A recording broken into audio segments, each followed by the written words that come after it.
This podcast is sponsored by Kulabola that creates simple and very advanced websites, as well as creating fantastic animation. If you or someone you know is looking to start or update their websites, we're offering a genuine 20% discount with the code MEDITATION. Just go to Kulabola, COOLABULLA.com, and the links are in the podcast description. Welcome to the Meditation Podcast. You can find all our episodes on meditationpodcast.org. We're also on BitChute.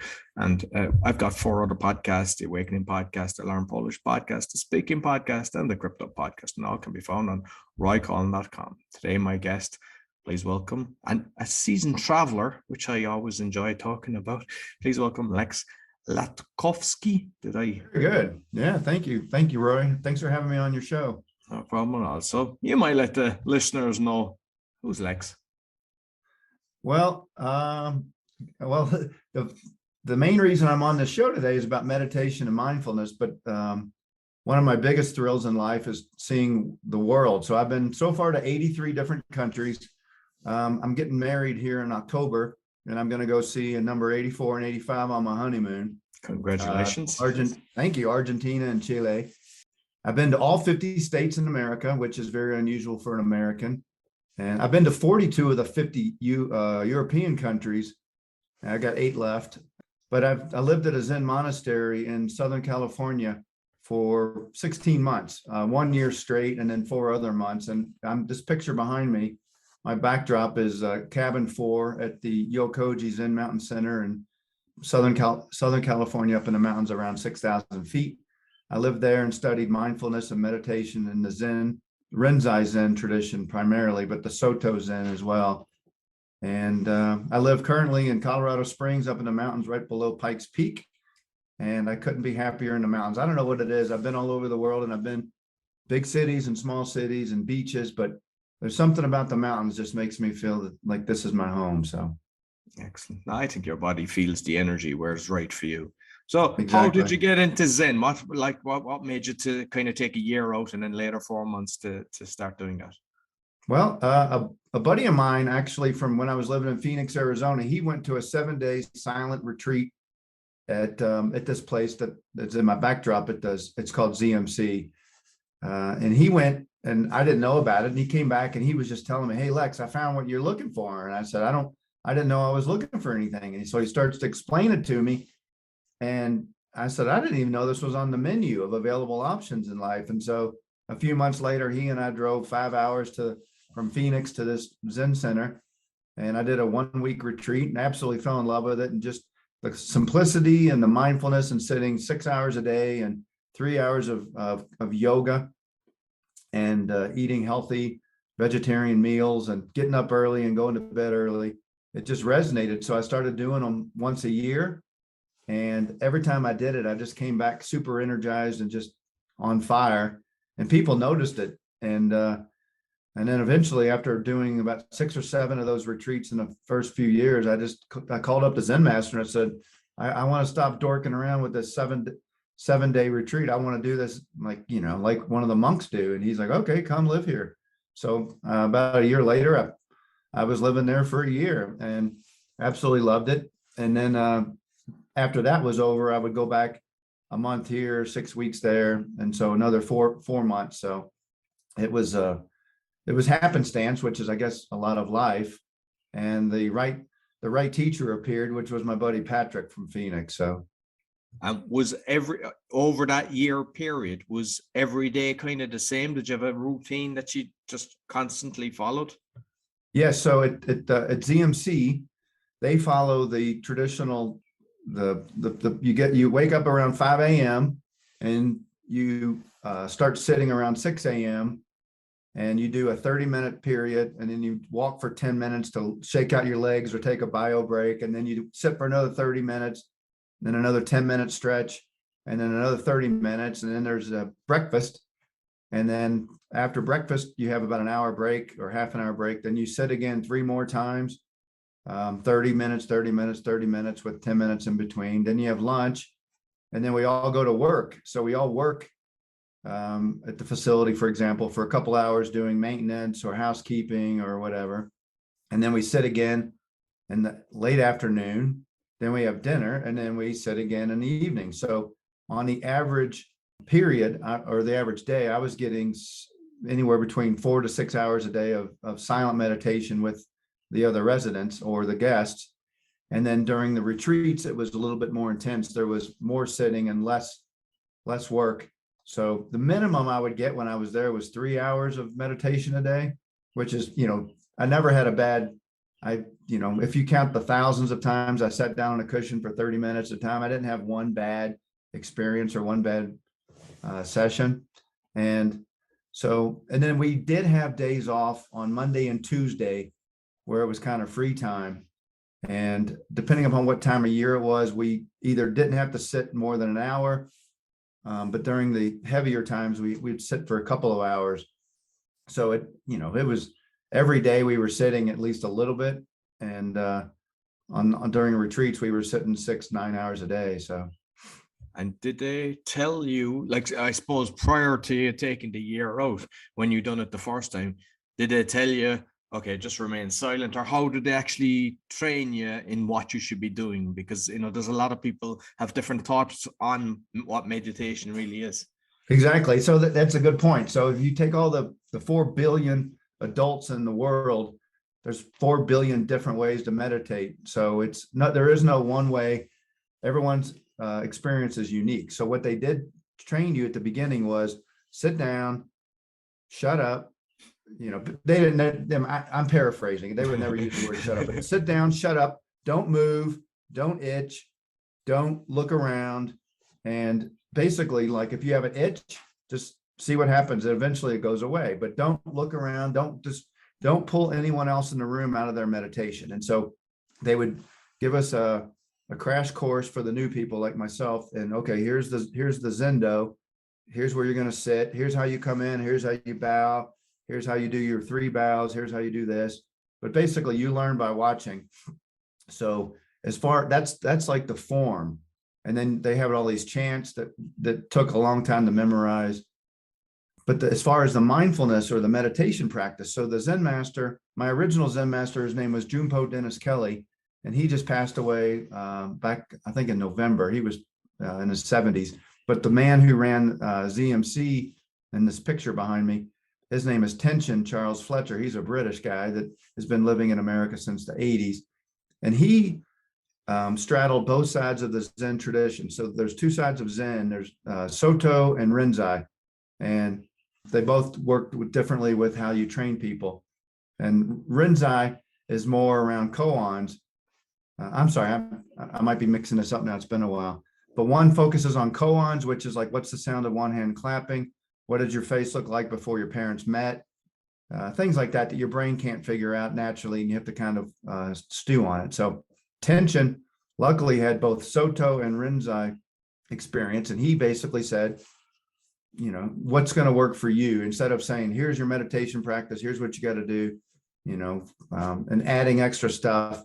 He just let me work on shikantaza, which is Japanese for just sit, mind hit, or hit mind, which basically means just sit and let your experience and your mind experience this particular moment. So I went to learn how to let go of things. I didn't go there to learn more layers of thought or layers of concepts or the 7 chakras or anything like that. None of that stuff meant anything to me. So Tenshin allowed me to do shikantaza, but I might be mispronouncing it. It's anyway, it's shikantaza, yes. And which was basically just sit down and experience what's happening right now. So over the course of that year, my experience and where my mind would go was, it was all over the place. But so I guess that's the training that they were trying to provide, which was finding what would work best for each individual student. And then he would fine tune it when you had Dokusan, the meeting of the mind. And so you were in that with your eyes open, I presume, yeah, when they were saying don't be looking around and everything, but you're just kind of stare. Because I know that I think it was Gilong Tong. He said, yeah, you can be just on the beach looking out at the horizon and everything. And I've often kind of done my own kind of mental meditation on that and just being present. But some people think you have to close your eyes when you're meditating. Well, half the room had their eyes open and half the room had their eyes closed. So that was another thing. He wouldn't go around, or whoever was in charge at the moment wouldn't go around and beat people up because they had their eyes closed or their eyes open. They suggested, the teachers always said, keep your eyes open because that's how you go through life. You don't go through life with your eyes closed, and you can't insulate yourself from stimulus or things you don't like in life.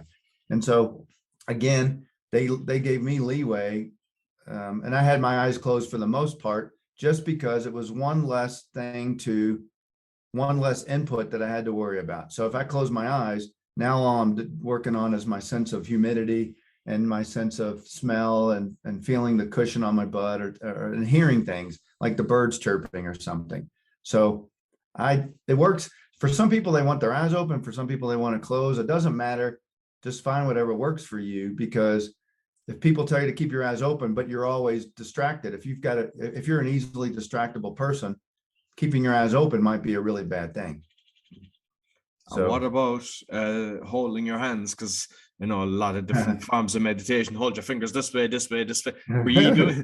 I mean, I don't do that myself, but I'm just curious what we told and what your thoughts are. That's a good question. So at the retreat, they tell you to put your hand. So you take. I don't know if my background's going to mess this up, but you take your right hand and you make your left hand into a fist, and then you put your right hand around the fist of your left hand. So and then basically you keep it, on your waist when you're sitting.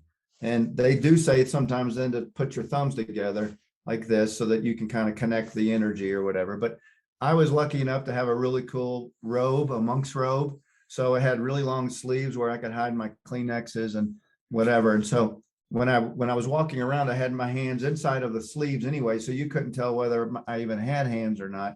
So when I was sitting, I could sit the way that I wanted, which was always like this. So, and eventually, that part just goes away as far as worrying about what your hands are doing.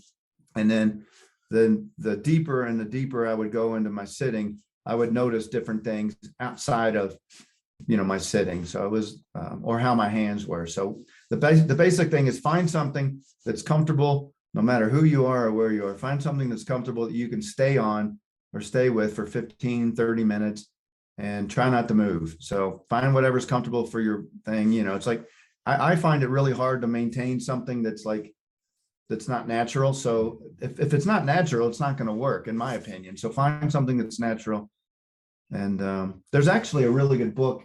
I've got it over here on my bookshelf. You can't see it because it's virtual background, but it's called the Zen Commandments. Have you ever read that, Roy? No, I haven't. It's friggin' brilliant. It's a guy named Dean Sluyter who wrote the book. I'm not related to him anyway. I'm not trying to plug his book, but I've given out probably 20 copies of this in my life. And it's a guy that was doing meditation for a long time, wrote this really funny book with lots of pop culture references. But I'll never forget, one of his chapters was like, people were upset. They went to a meditation retreat and they were upset because there was noise over here, or the cleaning lady was using a vacuum way, way over, and it was distracting them. And the person kept saying, if the radiator wasn't making a noise, or if that lady wasn't making a noise, or if the birds weren't chirping. And there's always some reason to find an excuse for something's not right. And so okay, so tell that lady to stop, tell the birds to stop, turn the radiator off, and this person would probably still find something that was wrong. So going back to what I was saying about the hands, it's really important to find something that you can do that's not going to add to any additional strain, because there's already enough that people have to deal with when they're meditating. Simplicity is always best for me. Brilliant. And I think it's 83 countries that you've been to, and you mentioned you're going to another few, which is fantastic. I'm just curious, when you visited all these different countries, did you actually check out meditation as well in the different places, and what kind of did you find out? Yeah, it's very good. So I lived in South Korea and near Seoul for 2 months at one point, and I went and did a 9-day silent retreat down in the mountains somewhere far south of Seoul, and it was all in Korean. And there were a few other white people there. I'm not trying to be funny, but there was actually a guy from Poland, and So, He was but no one probably was selling vodka to you. I wish. No. So the people everything was in Korean. The chants were in Korean. There was no chance of learning it in 7 days. So it was completely foreign. But I did that. It was fantastic because I needed a recharge because Seoul, I don't know if you've ever been to Seoul, Korea, but it's like one of the most crazy, loud, dynamic cities in the world. It's great, but it's also overwhelming. So I needed a retreat. And then I went to places in Vietnam. I did a 7 day silent retreat in Thailand, So down you in the might tell south. me, because I've done sound meditation, but just for like, I don't know, an hour or something like that. But with a sound retreat, is that just continuous? You're lying down and you're getting all the music. You might just tell me what it entails. Okay. So I mentioned three. There was one that I did in South Korea, and I did a year or 16 months at ZMC, and then I did that 7 day in Surat Thani, Thailand. So which one do you want me to talk about? Just, I presume they're all different, but whichever one kind of you think was most interesting for you with the sound one. All right, cool. So the one that most people would appreciate, because everybody wants to go to Thailand. So I did this one in Surat Thani, Thailand, down near Phuket, and it was already after I'd done this year at ZMC, and it was I think it was Vipassana was the format, and it was so what it was it was on this huge property, and they had female and male separated, almost like dormitories, but it was all just like you open up the door to go into your room. It looked like a jail cell. It was there was no bed, there was there were no beds, no furniture, no electrical. It was basically just a concrete place that you would sleep, and they had a mat on the floor, and you were supposed to bring your own pillow. And they told you not to bring a pillow, just bring like a piece of wood, because they wanted you to sleep like the Buddha or whatever. So we stayed everybody had their own room, and you're supposed to be silent the whole time. And they would have this bell that would wake you up at 5 o'clock or whatever. You would go to the meditation area, and it was outdoors. It was pretty cool. It was under this huge, beautiful gazebo that would have 100 or so people sitting, and you would just sit down on your cushion and face the front. And they would be periods of silence, and then you would get up and they would tell you to go walk through, mindfully walk through the jungle or whatever on the trails, and just pay attention to your feet. Then you would come back and sit down, and then there would be a Dharma talk by the priest. And actually, he was a British guy. The people that ran it were Thai, but the main speaker, or the main not Zen master, but the main teacher was a British guy. And his Dharma talks were probably the best Dharma talks I've ever heard in my whole life. And he would sit there like lazy. He had his legs crossed in this funny, weird thing. And he would sit sideways with his hand on his arm. And I thought he was reading it because it was so brilliant. I thought he was reading a script, because what he was saying was probably the most profound I've ever heard. And he would speak for about an hour. Then we would have lunch. These included breakfast and lunch and dinner, but everything was in silence. And you weren't supposed to talk to anybody, you weren't supposed to talk to anybody at the meals. You weren't supposed to talk to anybody. And, when you went to the bathroom, okay, of course, with 100 people from all over the world, you had guys and girls that were talking in the hallways or something, but I would try to avoid them. So I didn't get distracted. So, it was a couple of days it usually takes a couple of days to do this, to where you get into the groove, to where you kind of let go of. It's like going on vacation. It's like it takes a couple of days to get to vacation mode, and then the last part of the vacation is always, like it feels like a vacation because you've let the real world go. So that's what the meditation was like. So after a few days, everybody starts hitting their stride, and I don't think I talked to anybody except for the person at the general store when I needed some more soap, and the Zen master, because they would have meetings occasionally and just say, how you doing? Or, do you have any suggestions or comments or thoughts? So, and I told him, I said, dude, I've heard lots of people talk. I said, your stuff's amazing. I said, how long does it take you to prepare those notes? And he's like, what notes? And I said, it looks like you're reading because you've got your head down. He's like, no, this is all just coming out of my skull. So, but anyway, that was a 7-day silent retreat in Thailand. And I would say that of the people, 90% were quiet. 10 were that's the old, you're going to have some bad apples, but I got what I was going for, which was a beautiful retreat in the jungle. So very good. And like with all the different ones that you've done, because like I've tried the mindful eating with when I was in Costa Rica, and eating with your hands and just really slowly, and you appreciate food so much and you're eating so much slower, and just were you doing that as well, or was that part of it? it was, yeah. So that's part of the mindfulness training, and they recommend that. It's like no matter what you're doing, walking, brushing your teeth, eating, just pay attention and slow down. And so the first time I ever really felt gratitude for food was at one of probably my third or fourth retreat. I was in Providence, Rhode Island, and we had been quiet for a while, and they brought me this beautiful bowl of soup on like day 5. They fed us really nice food, but on day 5, I just looked at it, and it sounds really cheesy, but I had tears in my eyes because I finally appreciated food and everything that brought it to that table. And the gratitude that I felt for the first time was amazing. So it's it's being grateful and being mindful of everything that's happening. So I've been, since that time, I'm always conscious of my food. I'm always kind of, even when I try, when the weather's nice, I try to go out into the garden, barefoot, grounding myself. And I'm always just looking at the food, and I'm always kind of grateful. I kind of give thanks to whoever provided it and everything. It's just like to appreciate it. And I'm always enjoying my food. And I think just by doing that, I think it kind of enters your body in a better way instead of just scoffing at them. Absolutely. So that's one of the things that we did at ZMC.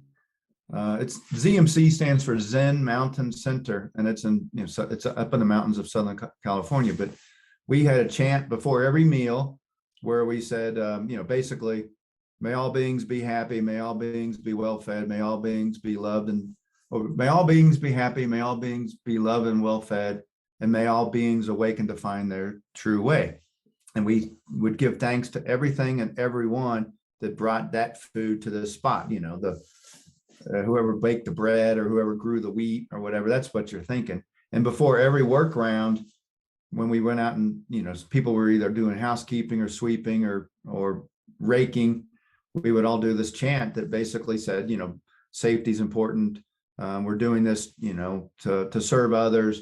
And again, it was always about may all beings be happy, and may all beings awaken to find their true way. So it was always taking it away from ourselves and looking into the bigger picture of everyone else that we're, part of this experience with. Oh, excellent. And like through your journey, I'm just curious, what's your kind of life like now? What have you incorporated into, like, between mindful eating and meditation and everything? What's changed in your life from previous to doing all this? I don't know how much that I can attribute this to the fact that I'm now almost 50. I'll be 54 in July. I don't know how much of that I contribute to just getting older and being a little wiser or more mature. I don't know. But and a lot of people would say I'm not very mature at all because I'm goofy, but I would say that I've slowed down to where I appreciate people and relationships more, which are important. So it's less about me and it's more about making sure that, I don't cause anyone else any harm or any more suffering, and that I take care of people. And so I'm not a good multitasker, and people that tell you they're good multitaskers generally are full of shit, and they get, in my opinion, they get a bunch of stuff done, but none of it's like really all that good. And so what I learned at through meditation and mindfulness is that I can do pretty much anything I set my mind to that I want to do, but I can't do that while I'm, like I'm really good on technology. That's where I make my money. I'm a technology consultant.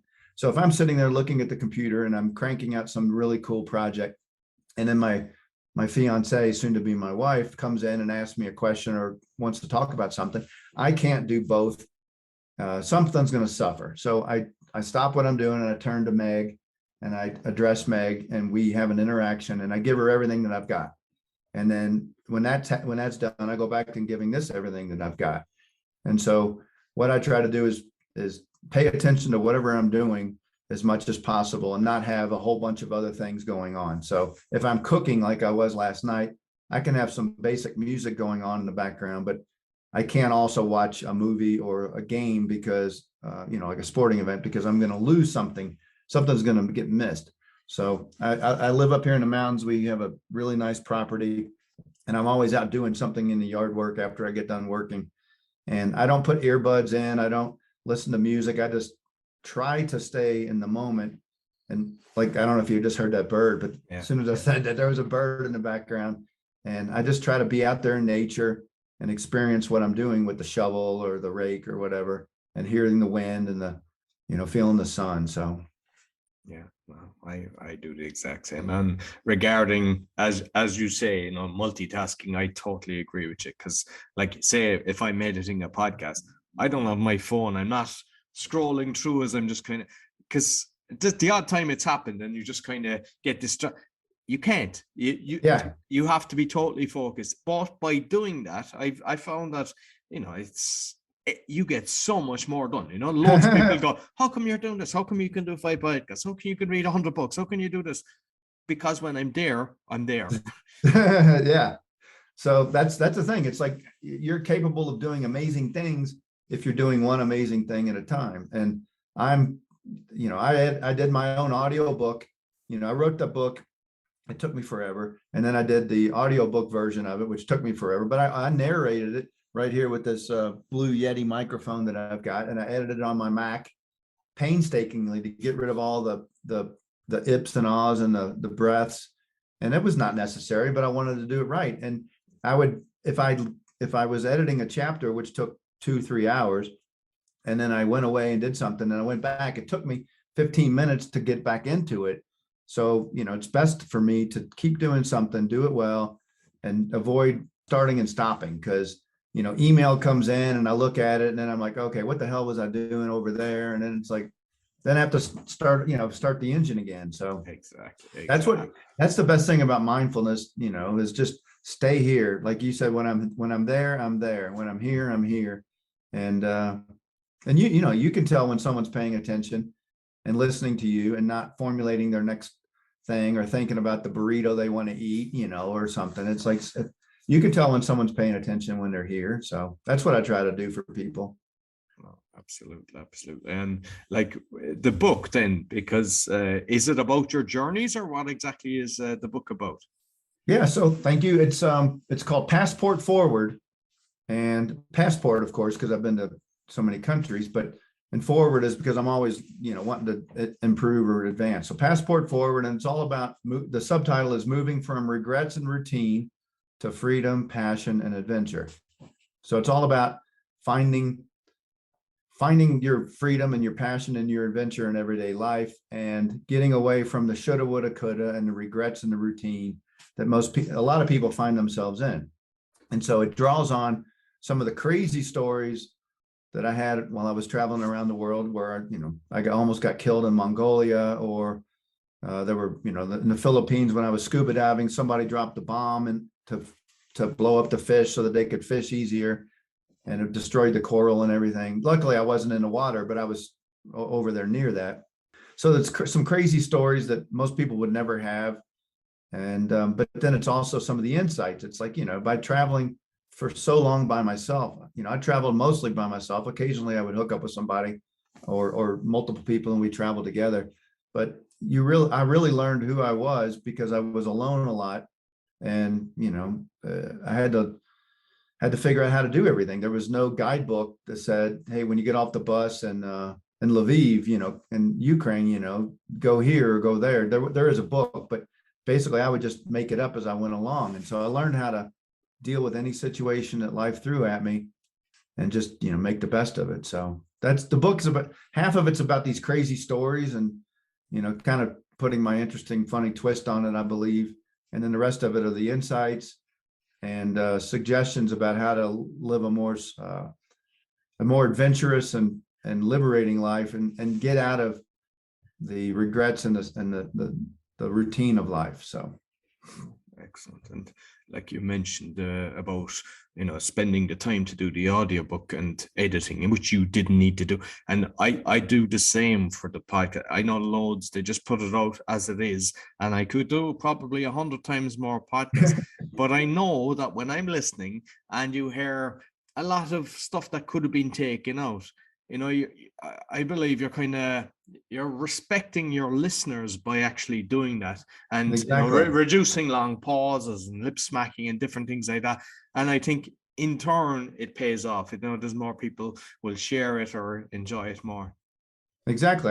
That's the thing. I don't mind doing a mediocre job on something that's not that big of a deal. Like if I'm doing yard work and I'm raking something, it doesn't have to be perfect. But if I'm going to do something that's going to be permanent, like for one of my customers or, my audiobook, of course I can go back and re-edit something and upload it again to Amazon or whatever, but I don't want it to be half-assed. I want it to be really good, a good experience, a high quality product, whether it was the paperback version or the Kindle version of my book. I wanted to make it a work of art. So that's what I was striving for. So I do the things that are important, in my opinion, really well. And then the rest of the stuff, I just, get it by. But if it's important to me, like you say, your podcast is, then the extra time is worth it. Absolutely. And I've saw as well that you've done a Kickstarter campaign for the books. I'm curious about, because I'm actually currently writing a few books, and I'd like to know about that, the Kickstarter campaign. What was the purpose, and how it worked out? Oh, well, yeah, thanks. And actually what I did it for was to finally put a deadline on my book so that I got it done and quit dorking around. So this is 5-6 years ago, I forget. And it was right around Christmas. So what I did was I told everybody, I did a Kickstarter campaign that ran for, I don't know, 6 weeks. I can't remember the time, but I was selling advanced copies of a book that didn't exist. I was selling it, and I'm a man of integrity. So if I promise you I'm going to do something, I want to do it. So I said my book, which back then was called The Lexpedition, which was my website, thelexpedition.com. The book was called The Lexpedition, and I had paperback, hardcover, and full color versions, or hardcover, paperback, and something else. And people could buy multiple packages of, for their friends, etc.